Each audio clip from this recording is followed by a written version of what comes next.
guys and gals, what's crack-a-lackin'? Spicy here. Welcome to my channel. Welcome to another video. Today what we're going to be doing is making some deer jerky, venison jerky, whatever you want to call it. I killed a deer. We're going to make some jerky out of it, and I'm going to show you what I'm going to do, how I do it, what we're going to use to make the jerky. I'm not going to use the traditional jerky seasonings.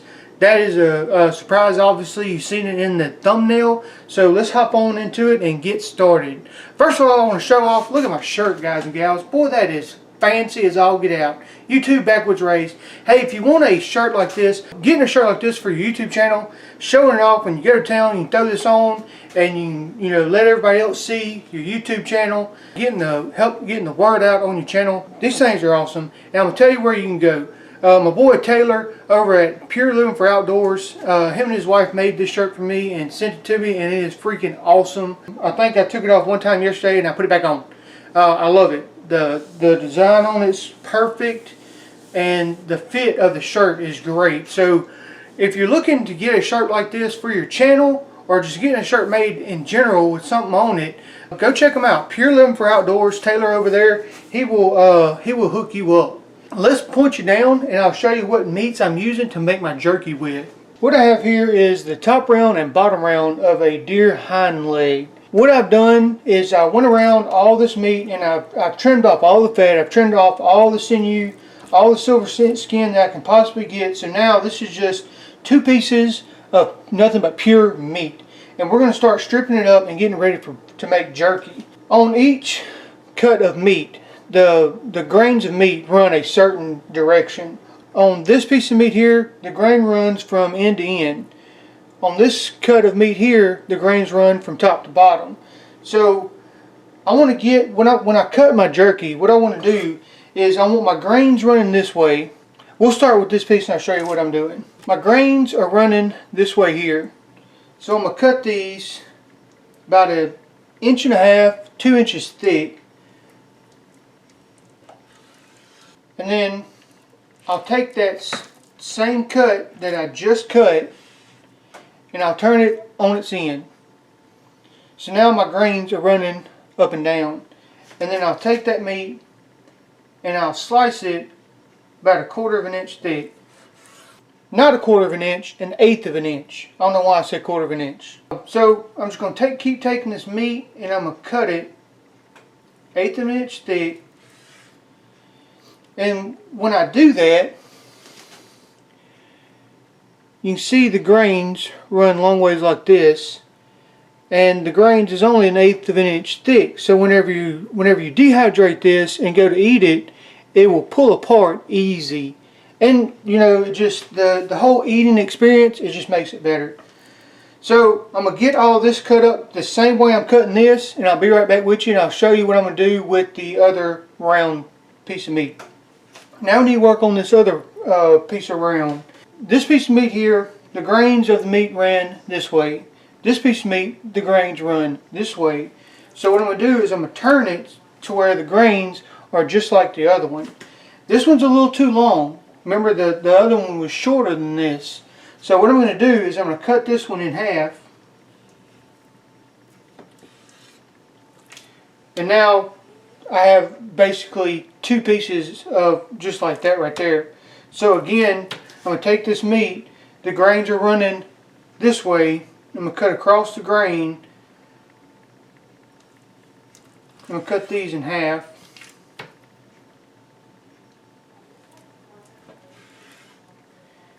And now I will turn these up just like this.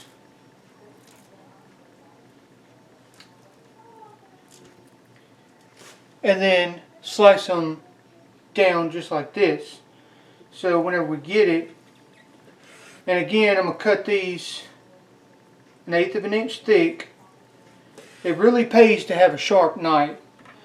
So now you see that the grains are running long like this, and they're only 1/8 inch thick. So whenever you eat, they just pull apart so nicely.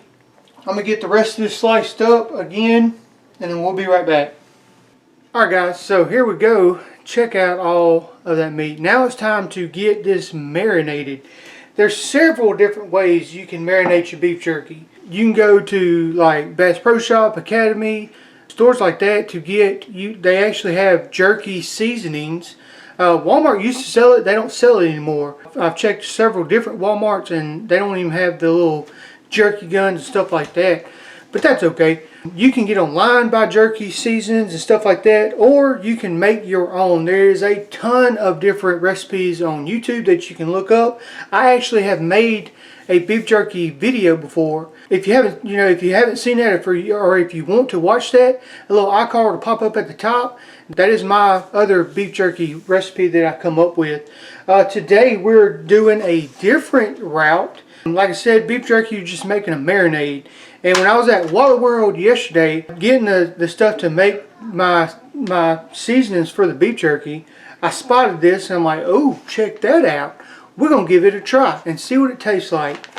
This is Jack Daniel's marinade in a bag, smoky mesquite. If you've watched any of my grilling videos, you know I'm all about some mesquite flavoring. This is exactly what it says, marinade in a bag. Made, Jack Daniel's brand. Here is the marinade. Check it out. Boy, that's some juicy goodness right there. Now, one thing I want to look at to see, whenever you're doing marinade for beef jerky, you want you want a lot of seasoning, a lot of salt in your seasonings. That's going to help with the curing process in the jerky making. And I see right here the sodium, 300 milligrams. That's a good amount of sodium to me. I will taste it, before I put the meat in there to see if I want to add a little bit more salt to it or not. I may add a little soy sauce or something like that, but I doubt it because this looks freaking delicious. Let's go ahead and open it up and see what it's all about. So here we go. Let's get this thing. The seal broke on it. Oh man. That seasoning is good in that. Oh man, that's really good. So let's take a. Oh yeah. Oh man. Perfect. That is perfect. So let me point you down and I'll show you what I'm going to do. Simply, I'm just going to put this the meat inside the bag.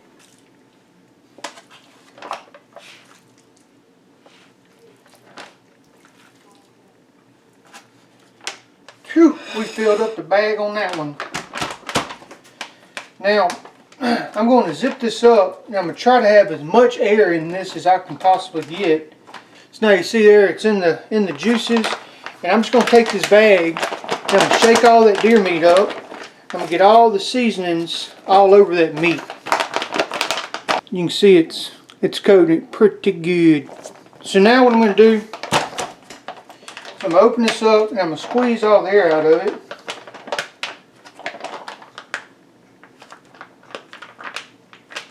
Close it back up.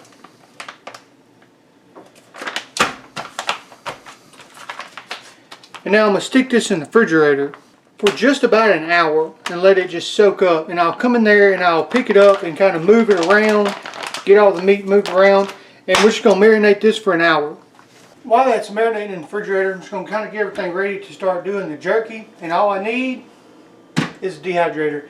This is nothing fancy. I actually got this from Wallet World. This is a do-it-yourself Eastman Outdoors. So got it all hooked up. This thing has 4 trays on it. 1, 2, 3, 4. So that'll give me plenty of room to put all my meat on. When I do my meat, when I'm dehydrating meat for jerky, I put it on the highest setting. I let it go and I come back and I watch the meat and I can tell by kind of bending it, flexing it, seeing how dehydrated it is, and we'll go from there. So I don't really have a set time of how long I'm going to be dehydrating the meat. Anywhere between 6 to 8 hours is what I'll be dehydrating this meat for. I think that'll be a perfect time. So let's wait on this to get marinated. Well, my audio went out, so I'm going to tell you what I'm doing here. I'm going to empty the meat into this little strainer in the sink. What I want to do is I want to get all of that juice off the meat. And the juice, just look at the color on that. The juice did a wonderful job. So I'm just going to get all the juice, try to get it strained off this meat. Alright, after I kind of drain it off in the sink, what I want to do is I'm going to take each piece of this meat and I'm going to lay it over this paper towel right quick. Then when I get it all laid out, I'm going to take another piece of paper towel. I'm going to lay on top of it, and I'm just kind of pat it down. I'm just trying to dry it out just a little bit. Get some of the juices, as much of the juice off of it that I can. I'm going to throw this in a dehydrator, so any little bit helps as far as dehydrating. You don't want to just take it right out of the bag, throw it in the dehydrator. For one, it's going to drip all down to the bottom of your dehydrator, and then two, it's going to take a whole lot longer to dehydrate doing that. So I'm just going to pat it down and unwrap it, and then let's take it over to the dehydrator. And I'm just going to start laying the meat all out through the dehydrator.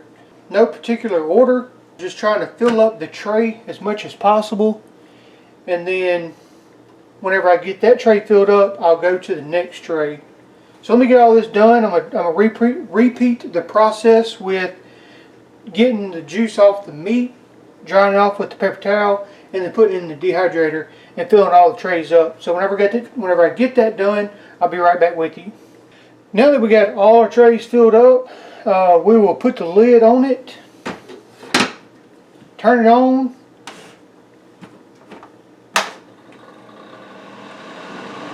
set it and forget it. And now we're going to let that dehydrate for 6 to 8 hours, and then we'll come back and take a look at it, give it a little taste test, and see what it's all about. I think this is going to turn out good. It smells freaking delicious. So, see you then. Alright guys, so it is 6 o'clock. This meat has been dehydrating for 6 hours. I started this around 12 o'clock. So what I want to do is point you down, and we're going to take a look kind of at the meat. Now, whoa, watch out, camera stand. I'm going to kind of show you what I've been doing along the process. Just something I do when I'm dehydrating stuff. So let me point you down and I'll show you what I've been doing. So the meat looks really good. That has an excellent color to it. Check that out right there. What I've been doing with the trays is every about hour, hour and a half, I'll take the bottom tray and I will put that on the top. And I'll just swap them out like that about every hour. So every tray gets a chance to get down at the bottom. Down at the bottom is where the most heat starts coming up, and then just kind of rises to the top. So that's what I've been doing this whole time. And everything is looking good. There's the tray that just come off the bottom. This meat, it just looks really, really delicious. It turned out really good. And there's no moisture in that. So that's good. That's what I checked for. I checked the bendiness of it. And I will be honest with you, this is my very first time making deer jerky. And so far I am super pleased with it. But as you can see, that meat just tears apart. Look at that. Just tears apart just like that. But we're going to wait for a taste test. Hold on one second. That's a piece I'm going to taste right there. So pointing you back over to the deer jerky, there is still a couple pieces on here that still needs to be dehydrated some more. Like these thicker pieces. Like this piece here still needs to be jerkied some more. This piece here is a pretty thick piece. What I'm going to do is all these thinner pieces like this right here and this piece right here, I'm going to take those out, put them on a plate off to the side, because those are done. I don't want to jerky them any more than that right there.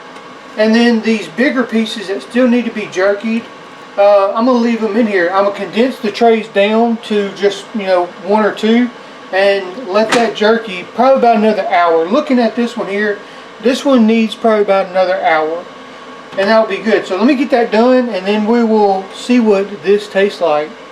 Alright, so here is the jerky that I felt met the jerky requirements. So I'll put all this in a Ziploc bag. I got a lot that's going to be for me, for my wife, and my daughter. And then this Thanksgiving I'm going to my grandma's house to see my mom and stuff like that. And my grandma and my uncles. They want to try some of this jerky. They've been saying, hey, we need some deer jerky, and that's why I decided to make it. This is my very first time making deer jerky. I've made beef jerky before, and I've actually made chicken jerky. Don't try that. That's ridiculous. That don't make no sense. It don't taste good neither. But deer jerky, check this stuff out right here. Just like I showed you, this stuff just pulls apart so nicely. And now, oh, the smell on that just is amazing. Well, let's get into it. Let's see what this stuff tastes like.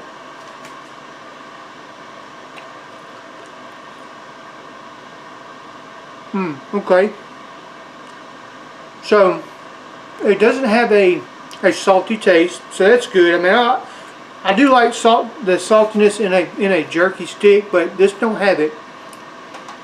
It's not hard. The last time I made beef jerky, it dried out hard, but I think I over dried it. This just turned out great. This just dried just perfect. I've been watching it, been flipping them, keeping the heat distributed out through the trays. Yeah, that turned out to be excellent. Holy macaroni, man. I don't know why I haven't made deer jerky before, as many times as I've been hunting. Oh yeah. So that mesquite flavoring from Jack Daniel's mesquite flavoring put a really nice flavor in this meat, and I'm very pleased with that. I will do that again. At Walmart, where I got that pack from, that pack was only $3, so it was worth a try. There was three different, I think there was 3 different kind of flavors, and the mesquite is one that I found out to be more appealing to me. But y'all, deer jerky is where it's at. That's some good stuff. Guys and gals, if y'all enjoyed this video, give that thing a thumbs up, because I enjoyed it, and giving my video a thumbs up will let me know that you enjoy it and that you'd want to see something else more kind of like this. That is it. That is the deer jerky making from start to finish. I mean, straight from cutting the meat to seasoning it to dehydrating it. This other meat in here, I'm going to let that dehydrate for about another hour before I take it off. And I'm just going to put all this in a Ziploc bag, and it will keep for a long time. It's not going to last that long, so I ain't worried about anything getting bad or nothing like that. So I hope y'all enjoyed this video. I enjoyed making it. I'm going to enjoy eating this stuff. Oh yes. Alright. Well, guys and gals, I'm going to get out of here. Thank y'all so much for watching. Hey, look, if you want to get a shirt like this, if you're living for outdoors, my boy Taylor, go check him out. Talk to him. He will hook you up with a shirt for your channel, or just a shirt with some kind of saying on it. Him and his wife, they do the shirts, and it'll help him out. So if you go over and check him out, let him know that Backwoods Ray sent you, and let him know that Spicy said hey. I'm going to get out of here. Until next video, remember, everybody's got a little backwoods in them. I'll catch you later.